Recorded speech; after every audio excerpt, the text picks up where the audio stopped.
ഒരു രാജ്യം ഒരു തിരഞ്ഞെടുപ്പ് വിഷയത്തിൽ നിലപാട് വ്യക്തമാക്കാതെ മുസ്ലിം ലീഗ്, ആർഎസ്പി, കേരള കോൺഗ്രസ് എം പാർട്ടികൾ.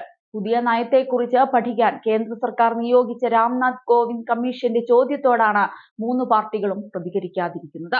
ഈ പാർട്ടികൾ ഭാഗമായ ദേശീയ തലത്തിലെയും സംസ്ഥാന തലത്തിലെയും മുന്നണികൾ ഒരു രാജ്യം ഒരു തിരഞ്ഞെടുപ്പ് നയത്തിനെതിരെ ശക്തമായ നിലപാട് സ്വീകരിച്ചു വരുമ്പോഴാണ് ഇവർ നിലപാട് വ്യക്തമാക്കാതിരിക്കുന്നതെന്നും ശ്രദ്ധേയമാണ്.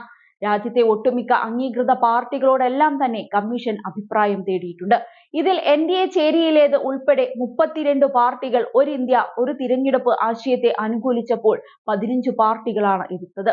മുസ്ലിം ലീഗ്, ആർഎസ്പി, കേരള കോൺഗ്രസ് എം പാർട്ടികൾ എന്നിവരോടൊപ്പം മറ്റു 12 പാർട്ടികളും കമ്മീഷന്റെ ചോദ്യത്തോട് അനുകൂലമായോ പ്രതികൂലമായോ പ്രതികരിച്ചിട്ടില്ല.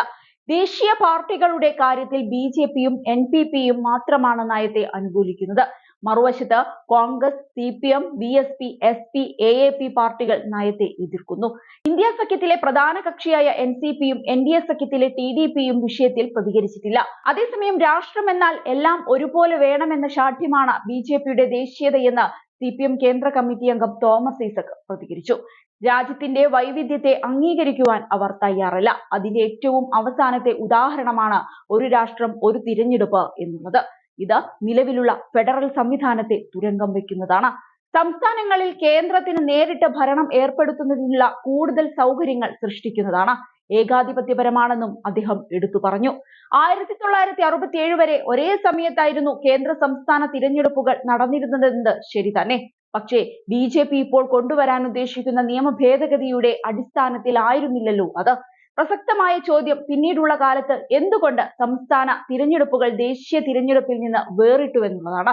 ആ സാഹചര്യങ്ങൾ ഇന്ന് മാറിയിട്ടില്ല. 5 വർഷത്തേക്ക് തിരഞ്ഞെടുക്കപ്പെട്ട നിയമസഭകളിൽ പലതിന്റെയും കാലാവധി കുറയ്ക്കേണ്ടി വരും. ദേശീയ തിരഞ്ഞെടുപ്പിന് മുൻപ് സംസ്ഥാന ഭരണം അസ്ഥിരമായാൽ കേന്ദ്ര സർക്കാരിന്റെ വിവേചനാധികാരങ്ങൾ വർദ്ധിക്കും. ഇടക്കാല തിരഞ്ഞെടുപ്പ് നടത്തിയാൽ 5 വർഷം ഭരണാവകാശം ഉണ്ടാവുകയുമില്ല. സംസ്ഥാനങ്ങളുടെ അധികാരത്തിനു കീഴിലുള്ള തദ്ദേശ ഭരണ തിരഞ്ഞെടുപ്പുകളും കേന്ദ്ര നിയന്ത്രണത്തിലേക്ക് നീങ്ങും. 64-65 ഭരണഘടനാ ഭേദഗതിയുടെ കാര്യത്തിൽ നമ്മൾ അതിനെ എതിർത്ത് തോൽപ്പിച്ച ഒരു കാര്യമാണെന്നും തോമസ് ഐസക് എടുത്തു പറയുന്നുണ്ട്. തിരഞ്ഞെടുപ്പ് ചിലവ് പുതിയ സമ്പ്രദായം കുറയ്ക്കുമെന്നും പറയുന്നതിലും കാര്യമില്ല.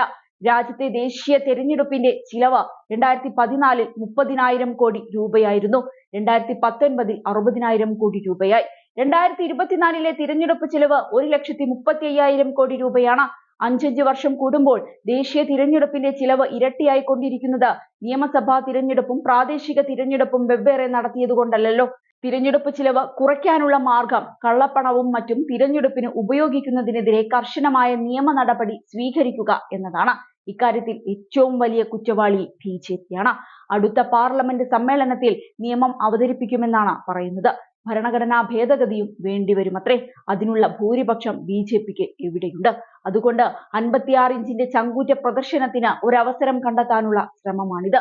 മഹാരാഷ്ട്ര, ഹരിയാന തുടങ്ങിയ സംസ്ഥാന തിരഞ്ഞെടുപ്പുകൾക്ക് മുൻപ് എല്ലാം തങ്ങളുടെ നിയന്ത്രണത്തിലാണെന്ന് വോട്ടർമാരെ വിശ്വസിപ്പിക്കാനുള്ള BJPയുടെ ഒരു തട്ടിപ്പ് മാത്രമാണിതെന്നും കിട്ടിയ അവസരത്തിൽ BJPക്ക് കണക്കിന് കൊടുത്തുകൊണ്ട് തോമസ് ഐസക് തുറന്നടിച്ചു.